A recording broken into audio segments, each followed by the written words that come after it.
매일 성경 큐티 본문이 갈라디아서로 이제 넘어오게 되었습니다. 아마도 갈라디아서는 바울이 기록한 서신들 중에서 가장 논쟁적인 성격이 강한 그러한 글이라고 여러분 보시면 되겠습니다. 갈라디아서를 읽어 나가다 보면 바울이 지금 엄청 열받아 있구나라는 것을 여러분 쉽게 느끼실 수 있을 것 같습니다.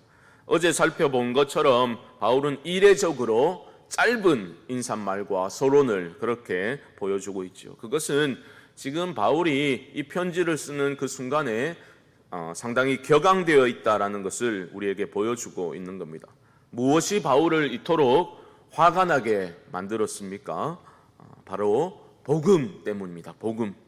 지금 바울은 내가 얼마나 열심히 목회했는데 내 수고를 이렇게 몰라준단 말이냐, 섭섭하다, 이렇게 말하고 있는 게 아닙니다. 그게 아니라 지금 바울 자신이 목숨처럼 여기고 있는 그 복음 외에 다른 복음을 전하는 자들이 교회의 침투에 들어왔다라는 겁니다. 그리고 참으로 어이없게도 갈라디아 교회의 성도들 중 적지 않은 사람들이 그 다른 복음을 받아들이고 다른 복음을 쫓아가는 그런 잘못된 모습을 보여주게 되었기 때문에 지금 목회자로서 바울은 화가 많이 나 있는 상태입니다. 그가 얼마나 당혹감을 느끼고 있는지, 얼마나 어이없어 하고 있는지는 1장 6절에 좀 고스란히 드러난다고 볼 수 있겠는데요. 1장 6절 한번 보십시오. 제가 읽습니다. 그리스도의 은혜로 너희를 부르신 이를 이같이 속히 떠나 다른 복음을 따르는 것을 내가 이상하게 여기노라.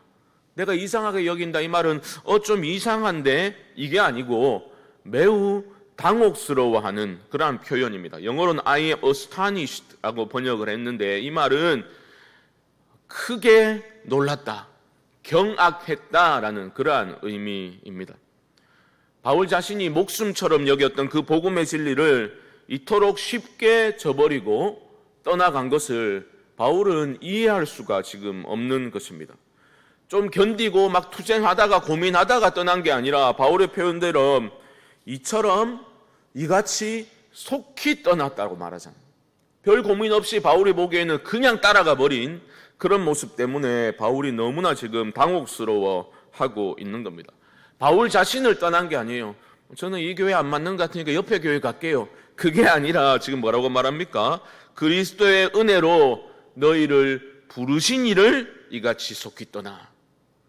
하나님을 속히 떠났다라고 바울이 비판하고 있는 겁니다. 핵심은 다른 복음입니다. 바울이 전한 복음 외에 다른 복음이 교회에 들어왔다라는 겁니다. 그런데 바울의 입장에서 보면 다른 복음 같은 거는 애당초 없는 겁니다. 복음의 유일성을 바울은 말하고 있는 겁니다. 그래서 바울은 다른 복음이라고 전하고 있는 자들을 향해서 저주라는 표현을 쓰는 것을 주저하지 않고 있습니다. 그 어떤 훌륭한 목사가 와서 설교한다 하더라도, 바울의 표현대로 하면 하늘로부터 온 천사가 전하더라도 우리가 너희에게 전한 복음 외에 다른 복음을 전하면 저주를 받을지어다. 바울은 매우 강하게 지금 상황을 비판하고 있다라는 겁니다. 오늘날 우리의 관점에서 보면 사도 바울이야말로 가장 위대한 사도 아니겠습니까? 그 누구를 감히 사도 바울에 견줄 수 있겠습니까? 그렇죠? 그런데 당시 상황으로, 당시로 돌아가서 생각해 보면 바울은 참으로 힘든 싸움을 지금 하고 있는 겁니다. 그는 사실 정통 예루살렘 교회 라인도 아니었어요. 또 그는 예수님이 공생의 사역 하실 때 그 역사적 예수님, 그죠? 그 역사적 예수님을 따라다니고 배웠던 그런 제자도 아니었습니다. 물론 바울은 세상적으로는 화려한 스펙을 갖추고 있었어요. 많이 배운 사람이었습니다. 하지만 바울은 교회를 핍박하는데, 옛 번역에는 잔멸하는데 앞장섰던 그러한 수치스러운 과거를 또한 가지고 있었죠. 바울은 정말 예수님 만난 후에는, 부활의 주님을 만난 후에는 모든 것을 걸고 복음을 전했지만 항상 초반에는 항상 구설수에 올랐던 사람이었습니다. 요즘 말로 하면 바울에 대한 그 가짜 뉴스는 끊임없이 쏟아져 나오는 그러한 상황이었습니다. 뭐 어떤 비난, 어떤 뉴스였겠습니까? 바울이라는 자는 거짓 선지자라고, 율법 폐기론자라고, 하나님이 주신 율법을 무시하고 부정하는 사람이라고, 그냥 이방인들 많이 끌어들이기 위해서 그렇게 느슨한 복음 전하는 사람이라고 끊임없이 비판을 받았던 그러한 사람이었습니다. 다른 복음은 그렇다면 어떤 내용을 가지고 있겠습니까? 단순하게 말씀드리면 예수 그리스도를 믿는 믿음만으로는 부족하다는 거예요. 믿음만으로를 전했던 바울, 그 복음과는 달리 믿음만으로는 안 된다는 거예요. 그 외에 하나님이 언약 백성들에게 주신, 선물로 주신 율법, 그 모든 율법은 아니더라도 적어도 중요한 몇 가지 율법을 지켜야 한다, 율법을 행해야 한다라고 거짓 선생들은 주장을 하였던 것으로 보입니다. 다시 말씀드리지만 바울의 초반 입지는 매우 좁았습니다. 그렇기 때문에 갈라디아서를 쭉 읽어 나가다 보면 바울이 자기 변호를 하는데 상당히 많은 지면을 할애하고 있음을 우리는 발견하게 되는 것이죠. 오늘 본문도 결국은 바울이 자기 간증하고 있는 겁니다. 자기 간증.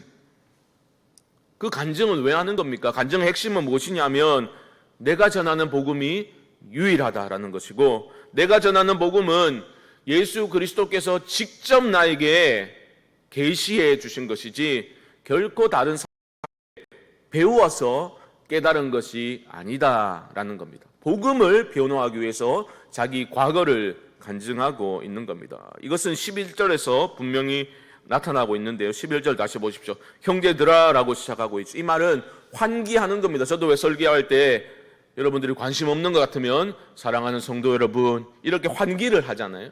형제들아, 환기를 하고 잘 들으라는 겁니다.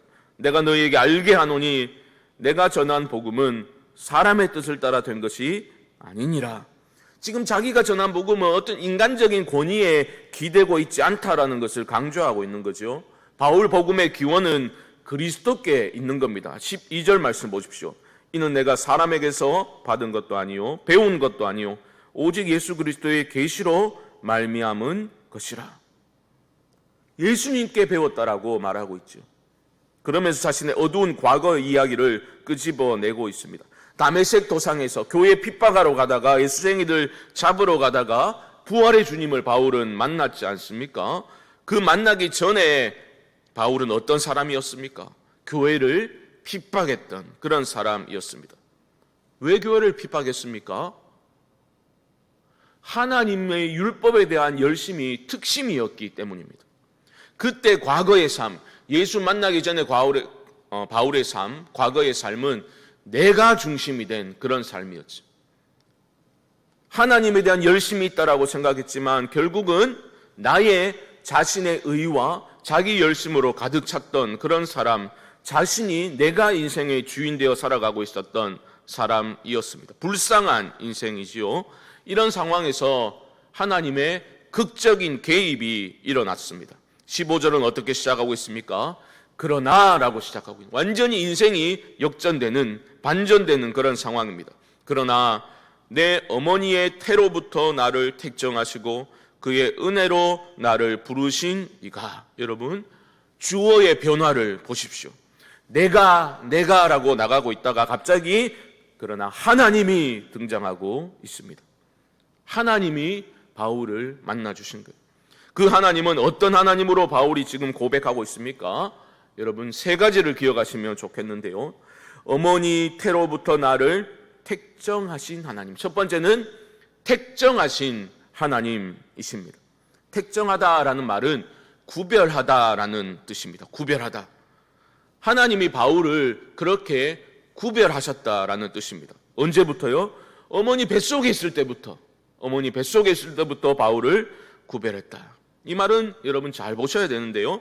바울이 부활의 주님을 만난 후에 그 자신의 인생이 복음의 빛 아래서 새롭게 완전히 해석이 되고 있는 그러한 모습을 여러분 보셔야 합니다.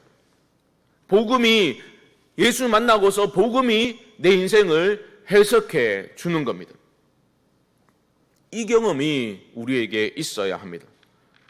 예수 만나고 나면 내가 어디로부터 왔고 내가 왜 여기에 있고 내가 지금 어디로 가고 있는지를 우리는 분명히 복음의 빛 아래서 내 삶을 해석할 수 있어야 합니다. 내가 열심히 하나님을 찾아서 하나님이 나를 만나주신 게 아닙니다. 나는 암만 생각해봐도 저리랑은 잘 안 맞는 것 같으니까 교회나 한번 가봐야 되겠다. 이렇게 내가 선택한 것이 아니라 하나님이 여러분 모두를, 여러분 각자를 하나님이 택정하셨다라는 믿음을 이 아침에 다시 가지실 수 있기를 바랍니다. 여러분을 택정하신 하나님, 바울을 택정하신 하나님은 또 어떤 하나님이십니까? 그의 은혜로 나를 부르신 이라고 말합니다. 은혜로 우리를 부르신 하나님을 여러분 기억하실 수 있기를 바랍니다. 여러분을 지으신 분이 하나님이시고 여러분을 부르신 분이 하나님이시다. 여러분 잊지 마시기 바랍니다. 나를 부르신 하나님을 기억할 때 여러분 힘들어도 다시 용기 내어 이 길을 걸어갈 수 있는 겁니다. 저도 교회를 섬기다 보면 참으로 힘든 그런 상황을 맞이할 때도 있습니다. 목사님 무슨 걱정이 있겠노? 그래 생각하시는 분 계십니까? 천만의 말씀입니다. 제 자신에 대해서 실망스럽고 교회에 대해서 실망스러울 때가 왜 없겠습니까? 무슨 일을 하든지 실망이 왜 없겠습니까? 그냥 다른 일 하고 싶다 이런 생각 들 때도 왜 없겠습니까? 그래도 하나님이 나를 부르셨다. 하나님의 부르심에 대한 믿음이 있기 때문에, 확신이 있기 때문에 다시 힘을 내고 이 길을 걸어가는 겁니다. 여러분도 마찬가지. 하나님이 나를 우리 교회에 있게 하셨구나. 하나님이 나를 이 자리에 있게 하셨구나. 하나님의 부르심을 기억해야지 우리는 하나님이 가라 하신 길을 순종하며 걸어갈 수 있게 되는 것입니다. 우리를 택정하시고 우리를 부르신 하나님은 또 어떤 하나님이십니까? 16절 말씀을 보면 예수 그리스도를 우리에게 나타내 주신 하나님, 그리스도를 우리에게 보여주신 하나님이십니다. 결국 바울은 제가 다시 한번 말씀드리지만 예수 그리스도에 대해서 내가 열심히 연구하고 잘 나가는 사람들 앞에, 예루살렘 라인들 그 앞에서 내가 강의 듣고 알게 된 게 아니라 직접 계시로 복음을 알게 되었다. 이 말은 우리는 사용할 수 없는 겁니다. 바울이 할 수 있는 겁니다. 예수 그리스도 부활의 주님을 만났기 때문에 그는 부활의 주님으로부터 복음을 알게 되었다라는 거죠. 우리가 살펴보지는 않겠지만 이어지는 말씀도 결국 그 말씀입니다. 바울이 나 그래 예루살렘에 올라간 거는 맞다. 그걸 인정하고 있어요. 하지만 예루살렘에 올라가서 그들로부터 무엇인가를 배우기 위해서 올라간 것은 아니다라는 것을 거듭 강조하고 있습니다. 이것은 바울이 독단적인 사도다 이런 뜻이 아니에요. 독불장구이다 이게 아닙니다. 그만큼 예수 그리스도의 복음에 물타기 하려는 자들을 밀쳐내고 다른 복음으로부터 참된 복음을 지키기 위해서 바울이 애를 쓰고 있다라고 보시면 되겠습니다. 말씀을 정리해 보겠습니다. 사랑하는 성도 여러분, 우리에게는 복음을 생명처럼 여기는 그런 간절함이 있습니까? 이 아침에 기도의 자리에 나오셨는데요. 이 아침에 바울의 간증을 여러분 천천히 읽으시면서 여러분의 삶의 여정도 한번 돌아보시면 좋을 것 같습니다. 우리에게는, 나에게는 어떤 간증이 있습니까? 나를 택정하시고 나를 부르신 하나님, 그리고 나에게 말씀과 환경과 사건을 통해서 예수 그리스도를 나타내시고 만나게 해주신 그 하나님의 은혜를 기억하면서 이런 구원의 은혜를 주신 하나님께 이 아침에 감사하시고 나의 남은 삶도 복음의 진리 안에서 복음의 매인 삶, 매였지만 참으로 자유한 삶을 살아갈 수 있도록 하나님 이 하루도 나에게 은혜를 주옵소서. 간절히 기도하시는 여러분들 되시기를 주님의 이름으로 간절히 축원드립니다. 기도하겠습니다. 하나님, 우리를 은혜로 부르시고 모태에서부터 택정하시고 그리스도를 우리에게 보여주시고 나타내신 그 하나님을 이 아침에 깊이 묵상하고 하나님을 의지하는 믿음의 삶을 살게 하여 주옵소서. 지금은 우리 주 예수 그리스도의 크신 은혜와 하나님 아버지의 무한하신 사랑하심과 성령님의 교통하심이 복음의 메인 삶을 앙망하고 참으로 자유한 삶을 살기를 소망하는 사랑하는 성도님들의 심령 가운데 지금부터 영원토록 함께 있을지어다. 아멘.